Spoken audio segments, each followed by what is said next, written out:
So welcome back. So what we're gonna see now is arbitrage. This is where we left behind last time. So arbitrage is a very simple process which everybody can understand. So let me take a very casual example to let you know what the process is. Let us say Mr. Arshit. Okay. There is two market A and market B. Where in market A, 20 rupees per plate is the cost of samosas, and in market B, it costs 30 rupees per plate. So what do I see as a person who is consuming? I see an opportunity here. Now market A is 10 rupees lesser than the market B. What I can do? I can buy in market A and sell it at a higher price in market B. This is what we keep doing often. So what happens here?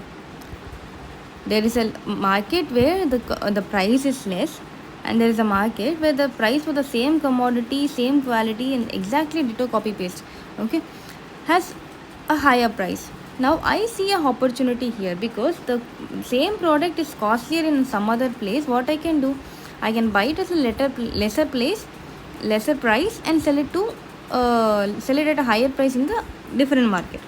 So this process is called arbitrage.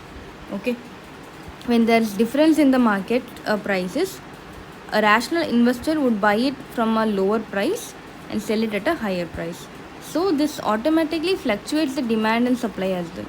So this will make, at a point, they'll reach a point where market A will become equal to market B. Why? Because the more I buy in market A, demand for market A samosas increases. As it increases, the seller will increase the price as well. Slowly 20 rupees will become 22, then it will become 24. And here, since the supply is more now, because initially the supply was less, price was high. Now from market A, I am translating the goods to market B, right? So the supply of goods has increased. Since the supply has increased, price will automatically start falling. So from 30 it will become 28, and then 26, and then 24. So there will be a point where both the market will be same. So the consumers or the investors will be indecisive. They will be fine with any market. So that's how arbitrage works.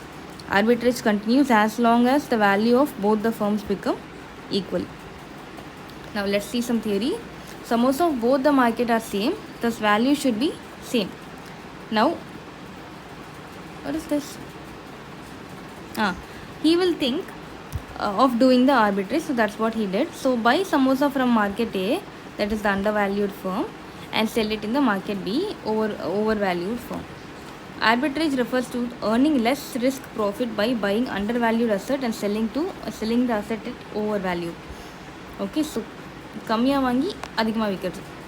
Now, as per the approach, if levered company and unlevered company belongs to the same class, risk class, if it is going to be same, the value of levered firm and unlevered firm will be equal. Then if it's not equal, then possibility of arbitrage will be arising. So generally value of firm should be equal to value of unlevered firm. If there is difference in a value of unlevered firm and levered firm, let's say value of levered firm is more than value of unlevered firm, or value of unlevered firm is more than value of levered firm, there exists an opportunity for arbitrage. And when that occurs, it will force the market to become equal. Okay, so this is what I explained. So it should always be equal. If it is not, then it would be either overvalued or undervalued. So when there is a situation like that, from undervalued market will sell it to overvalued market, and automatically it gets adjusted, and it will reach a point where value of unlevered firm will be equal to the value of levered firm. Okay, so this continues till then. So now let us see it further. Let us keep the glasses closer and see how arbitrage process works in both of these cases. First one, value of levered firm is more than value of unlevered firm. So let me give an example question. Let us say EBIT is 50,000 rupees for both the firms. But the thing is, in levered firm, interest is 10%, 10,000. That is 10%. So what will be the principal amount? 1 lakh rupees. Now EBIT is 50,000 and 40,000 respectively. So if we calculate KE with this, we'll get 20% and 20%. Okay. Now, value of firm can be determined based on that. Now, based on the question, let's start solving. Here value of unlevered firm and levered firm, when we compare, the value of levered firm is more than the unlevered firm. But as per approach, if two companies belong to the same risk class, then the value of both the companies should have been same. But in it is different. So what is the possibility? There is a possibility of arbitrage. So let's see how it is done. However, in the above case, value of levered firm is more than value of unlevered firm. I'm telling you can ditto note down this format and write it as it is whenever there is a question in arbitrage, because in recent times we can see questions from arbitrage. So it is advisable to better learn this format as it is. Now, thus arbitrage opportunity exists. Levered company, what will be doing? Levered company will be overvalued, right? So in this we'll have investors who have already invested in it, but their share has more cost compared to the unlevered company. Thus the investor will buy from the unlevered company and sell it in the levered company, and the fluctuation will operate and it will become equal at some point. Now let us quantify this. We qualitatively said that. Now let us quantify this. Assuming that we have 10% share of levered company, therefore first we will sell 10% share of share and receive the cash. Let us assume total equity share in the firm was 2 lakh. Okay, in that I have 10% share. So what is the total holding I have? I have 20,000. Now what I will be doing is I will be selling off this 20,000. So what I have now? I have 20,000 cash, right? Now this 20,000 rupees, let it be. To keep the risk same, because in the case here, if we see in levered firm, we had a debt, that is 1 lakh worth of debt of rupees 10 of 10% interest. So subsequently he would have had the same risk adjustment, right? So in order to maintain the same level of risk, what we will be assuming is he is borrowing the same amount or same percentage of debt. Okay, so now additionally what we have, we already had 20,000 in our hand. We also took an additional loan of 10,000 or 10% interest. Now we have total 30,000 in our hands. Now with this 30,000, I'm going to invest it in the levered firm. So let's see. Now step number 3. What will I be doing? Now we will invest the money available with the unlevered company, that is 30,000. In the 30,000 we'll be investing. So if we invest, we'll get a particular percentage of stake in the levered company, right? Because already we had 10%. Now we'll additionally have. Now calculation of return. First step, calculate the return that was available after the arbitrage. So initially we had 12% debt, right? So in unlevered company, the EBIT was 50,000, overall was 12%, so we had 6,000. Now interest is also been taken because we have borrowed personal loan. So total investment, if we reduce the interest part, we'll get the earnings, net earnings, that is 5,000 rupees. Now before arbitrage, what was the earning that I used to get? Before earnings, I had investment in my levered company, that is 40,000 into 10%, 4,000 rupees. Additionally, return due to arbitrage, what is the generated amount? So previously with the same amount of investment, I used to get 4,000 rupees. Now with since I'm selling and reselling the stocks, I generated an additional profit of 1,000 rupees. Alternatively, in this approach, what we did was we invested the entire amount. Okay, instead of investing the entire amount, we can also do it alternatively. So let us say instead of investing entire amount, I'm just investing the proportion of shares I held. So whatever proportion I held in the unlevered company, same proportion I'm going to buy in the levered also. So if in this case we are having levered and unlevered, right? So in levered company I had 10%. What was the 10%? 25,000. Now what I'll be doing is, additionally I'll be purchasing only to the proportionate amount of holdings that I had. Okay, so 2,50,000 into 10% is 25,000. So balance money available would be 5,000, right? As per the previous calculation. Now calculation of return due to arbitrage. Initially I had 5,000. Now additionally I'll get another 1,000. So net income is 4,000. So here I will not have additional cash. So what is the difference between both the approaches? In the first one, we had additional return of 1,000. In the second case, we'll have additional cash. Okay, so this is the difference that you're going to have, because when I'm going to sell the high valued investment, I'm going to have more cash, and if I'm going to invest the same proportion that I own, only 10% I hold in the previous company. Now what I'll be doing, I'll invest the same 10% proportionate of amount in the new company as well. So I'll have excess cash in my hand. This is one case. What is the other alternative we saw? We saw whatever amount I got from sale of the particular shares, I'll invest the entire amount in the new company. Now I'll get additional return. Instead of cash, I'll be having additional return. So either way we calculate, we are definitely going to have difference due to arbitrage. Okay.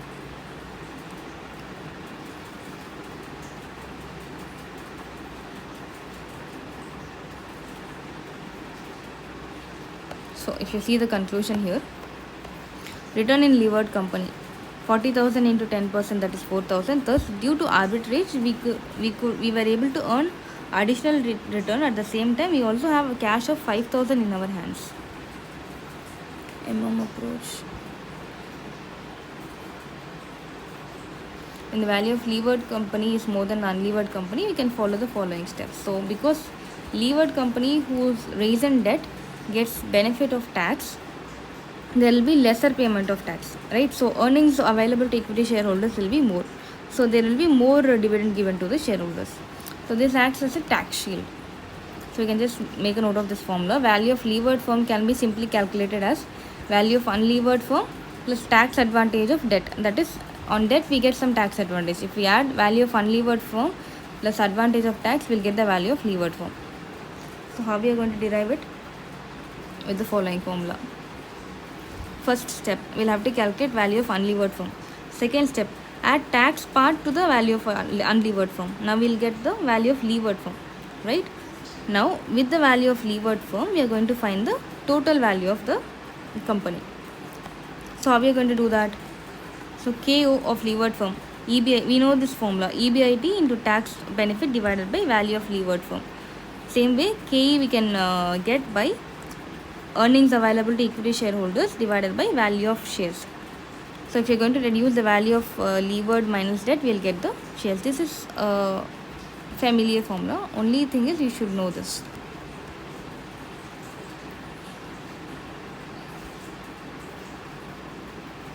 Okay, let me come to pecking theory afterwards. I'll give you few more examples of arbitrage. Now let us solve illustration number 6. Okay, illustration 6. Let me show the question.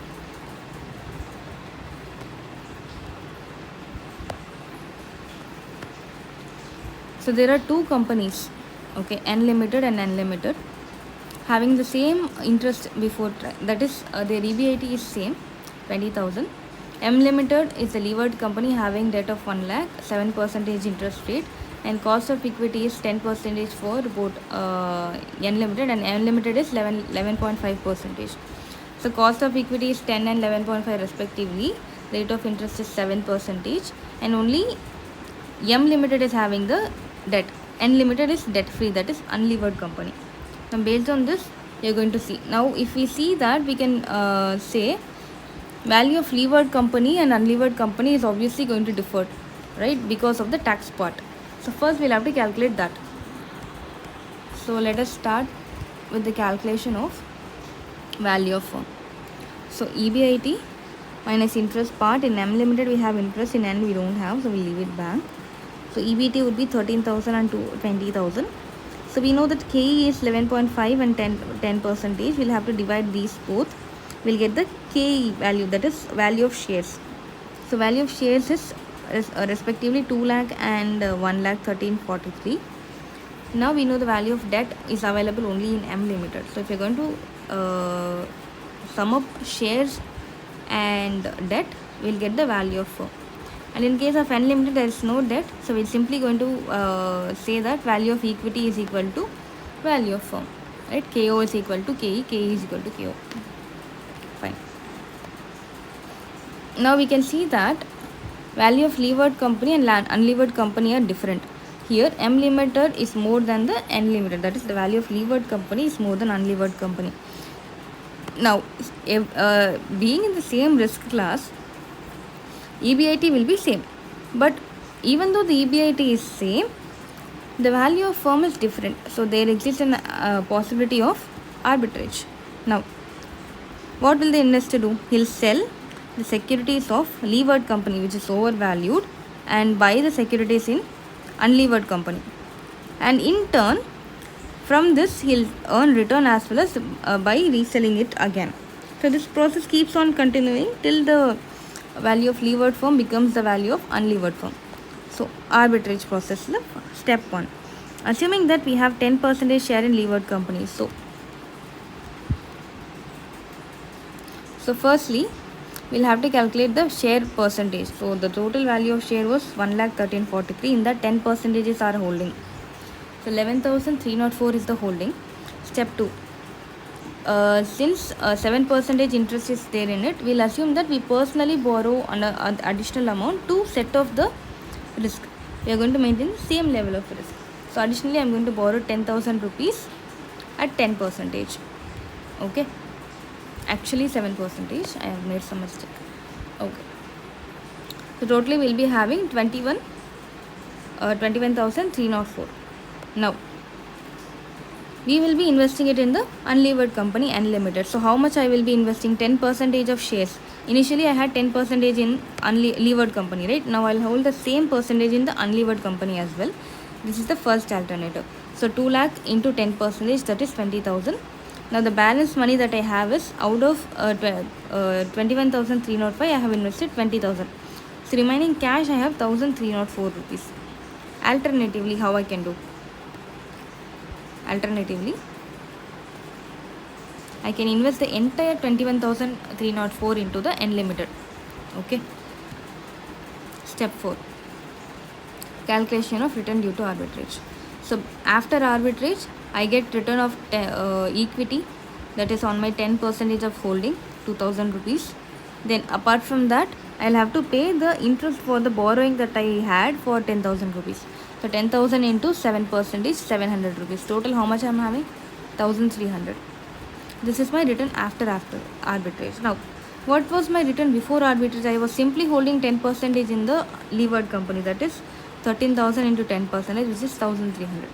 So if you see in this method, the earnings after arbitrage and before arbitrage are same, which means that there is no possible net increase or decrease in the return after arbitrage. But what is the point that is to be kept in mind is, even though the return due to arbitrage is 0, however arbitrage we are earning 1,300 along with 1,304 availability of cash. So additionally we have cash with us, that is 1,304.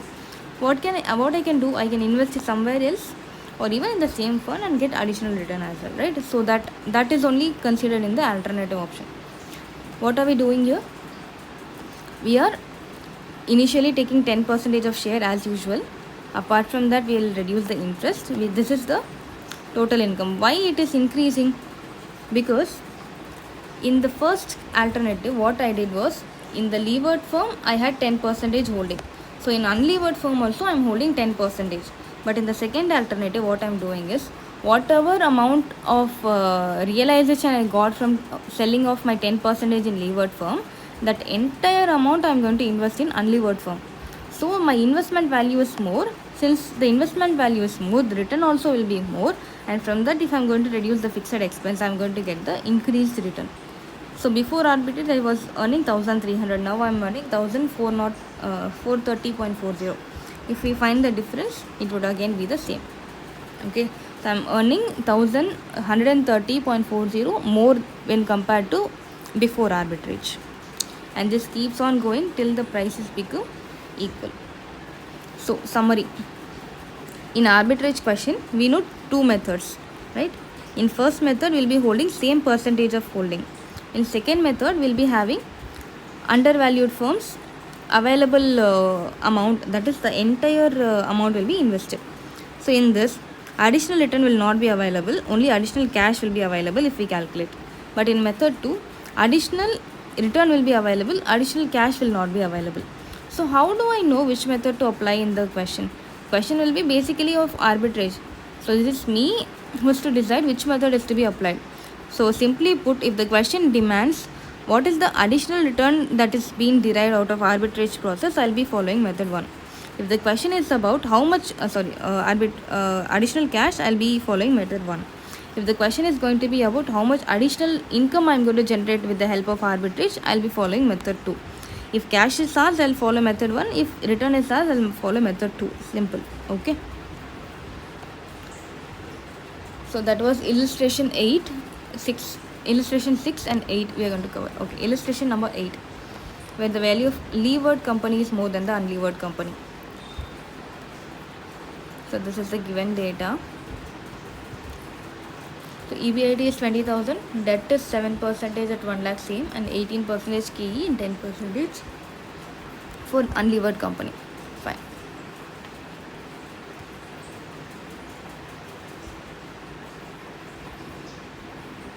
So one thing we should remember here is, when the value of levered company is more than the value of unlevered company, I can personally borrow risk. Why? In levered company, I had equity as well as debt. So I had some risk portion. That's why I expected the return to be higher, right? But when it comes to unlevered company, that will be lacking. I will have only equity share in it. So in order to balance my risk capacity, I'll borrow additional fund. Okay. So when there is a need for borrowing, I'll be borrowing, and there is no need, I'll not be borrowing. Okay. So there are two possibilities. When the value of levered firm is more than unlevered firm, I will borrow additionally and I will buy only equity shares, because in unlevered firm there will not be debt, there will only be equity. That's why I'm going to have my risk classification to be maintained. I'm going to borrow the additional fund. When I come from unlevered company to levered company, I already have my risk. I need not borrow additionally. So that is not to be done. But I have two options now. I can buy in equity as well as in debt. So that classification can be made. Now coming back to the question. As usual, let us calculate the value of firm first. EBIT minus interest, we get EBT. Then divided by KE, we get the value of equity. And EBIT, there is no debt.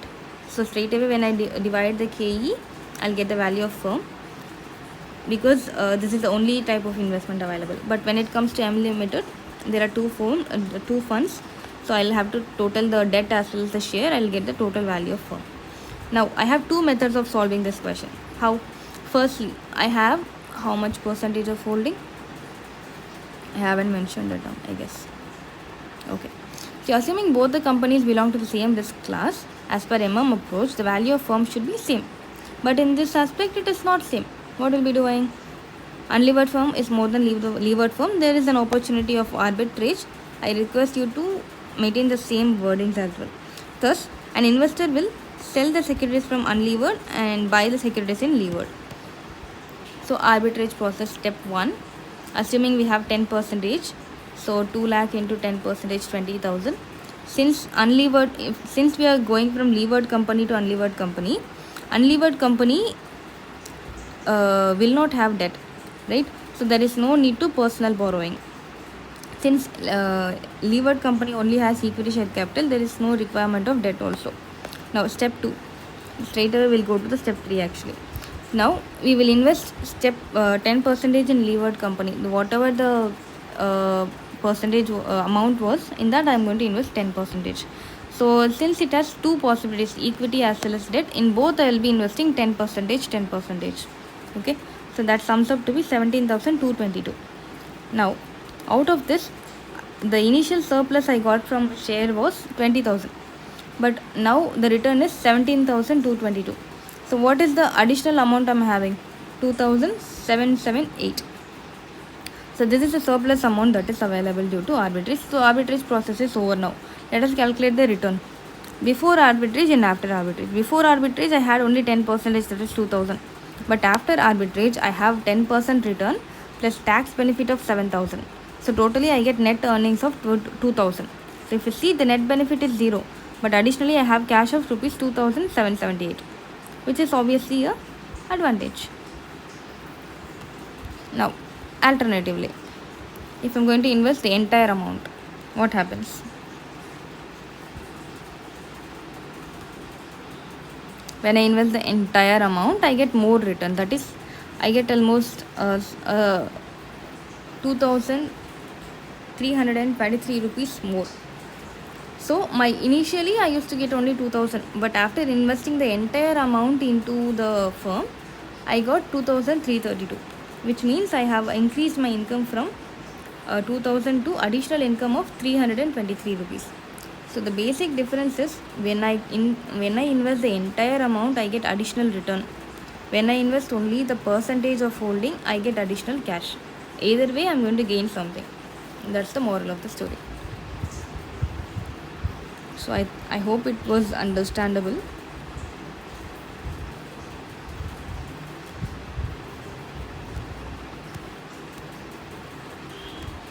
I have covered these illustrations already. You can refer that.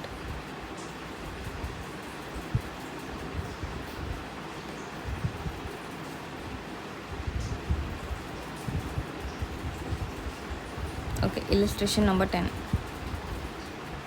Blue Limited, an all equity company, is considering the repurchase of 275 lakh equity shares and to replace it with 15% debenture of the same amount. So they are going to replace the equity with debt. Okay. The current market value of the company is 1750 lakh with the cost of capital 20%. The company's EBIT is expected to be the same. Okay. The company has also the policy of distributing its earnings as dividend. Now, what am I going to find out? I'm going to find out in approach market value, overall cost of capital, and cost of equity. Now we know that market value is 10750, right? So you can straight away take that, and cost of equity is also given at 20%. We are just going to shift the sides, and we'll get the net income as 3,50,000. Sorry, 350 lakhs. Now EBIT is 1 minus tax. Where is it? Interest minus tax. It's going to remain constant, right? So what we are going to do is, we know that net income available to equity shareholder is this, and we know that earnings after available to equity shareholders is EBIT minus tax, because we are going to consider there is no preference dividend, right?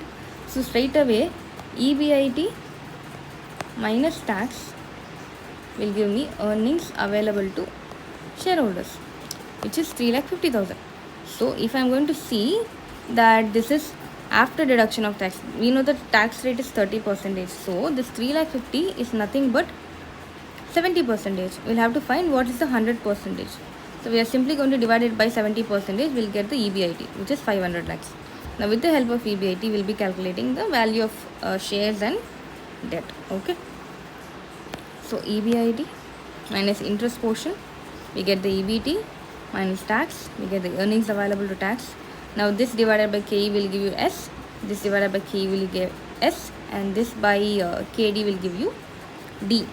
Else also we have the value of firm. From that, if you are going to subtract the value of shares, we are going to get the value of debt. Okay. So if you see, from net income, if we divide the market value of equity, we get the KE and KD. So with the help of KD and KE, we are going to calculate the value of firm weighted average cost of capital. Okay.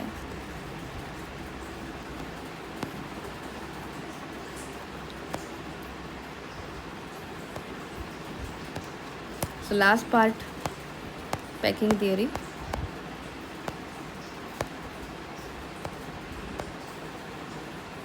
So I'll post a separate video for pecking theory and remaining illustrations and practical questions.